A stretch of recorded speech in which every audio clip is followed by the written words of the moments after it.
इस धरती पर वो सब रो रही हैं जिनको हमने माता कहा।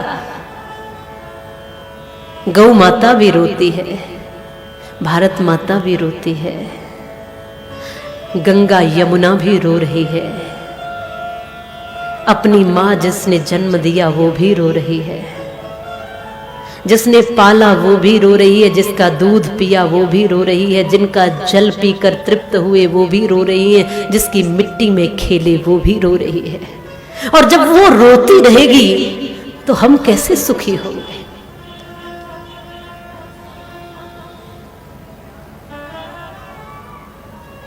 इसलिए अब खुद को तृप्त करने के लिए अपनी मर्यादाओं में जीवन को बांधना होगा।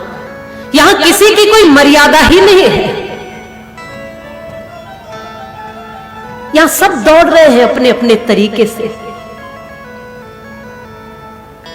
मैं आपको बंधन में बांधने के लिए नहीं कहती, लेकिन उदाहरण के लिए आप समझना कि जब घर में एक मुखिया होता था तो घर कितना व्यवस्थित चलता था।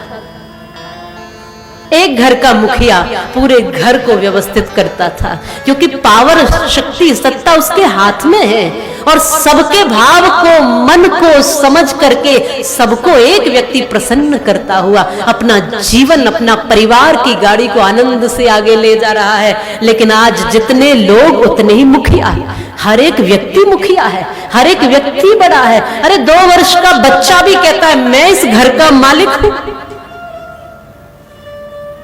यहां सभी मालिक हैं, कोई किसी की सुनना चाहता ही नहीं है, कोई किसी को समझता ही नहीं है। जहां बड़ों का सम्मान ही नहीं है, एक छोटा सा बालक भी मालिक बन करके बैठा हो, जब इतना अहम बचपन से सबके मन में भर गया हो, भला वहां सुख कैसा, आनंद कैसा, शांति कैसी, परिवारों की व्यवस्थाएं कैसी?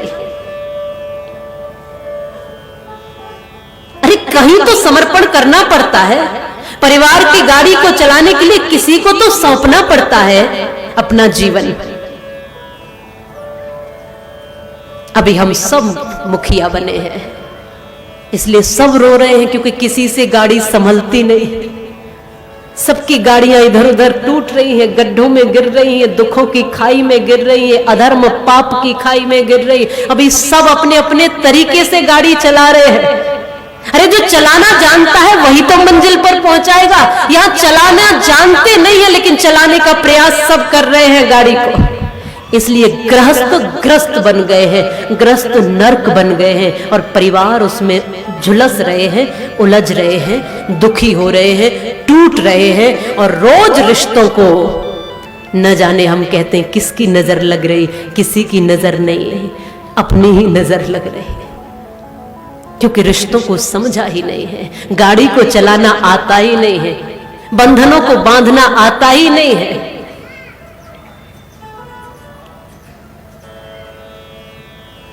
आप सब कहते हैं कि बोलना बहुत मुश्किल काम है।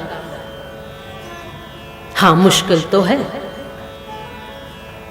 अब यहां से 3 घंटे निरंतर बोलना बोलना बोलना मुश्किल तो है, पर मैं एक बात कह दूं कि सुनना उससे भी ज्यादा मुश्किल है।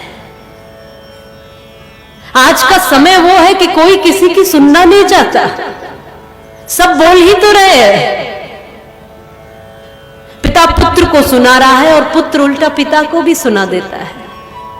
सब चाहते हैं कि हमारी सुने, कोई किसी की सुनना नहीं चाहता, और इसलिए झगड़े हैं, इसलिए विवाद है। पर यहां कथा क्या कह रही है? यहां शौनकादि ऋषि सूत जी के चरणों में बैठकर सुनना चाहते हैं।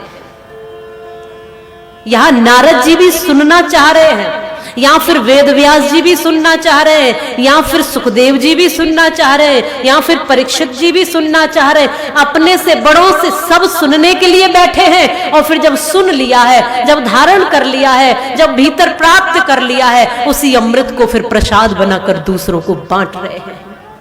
जिसको अपनी गाड़ी चलाना ही नहीं आता, वो दूसरे की गृहस्थी गाड़ी कैसे चलाएगा? कुछ शब्द मैंने लिखे थे कि हंसाएगा क्या औरों को पुष्प जो स्वयं खिलता नहीं, जलाएगा क्या औरों को दीप जो स्वयं जलता नहीं। वो दुनिया को संभालेंगे कैसे जिनसे अपना ही दामन संभलता नहीं। अरे अपने दामन को तो संभालना सीखिए, अपने दायरे में रहना सीखिए, अपनी मर्यादाओं में रहना सीखिए, अपने जीवन का निर्माण करना सीखिए, अपने आप को देखना सीखिए। ये करने की अपेक्षा ऐसे करना सीखिए, फिर जाकर के कहीं जीवन समझ में आता है। और जब आपने अपना जीवन समझ लिया, तब आप किसी को समझाने के अधिकारी बनते हो। यहां समझने से पहले सभी समझा रहे हैं, यहाँ सुनने से पहले सभी सुना रहे हैं। और इसलिए हम सब कष्ट में हैं, दुख में हैं, अतृप्त हैं, अप्रसन्न हैं।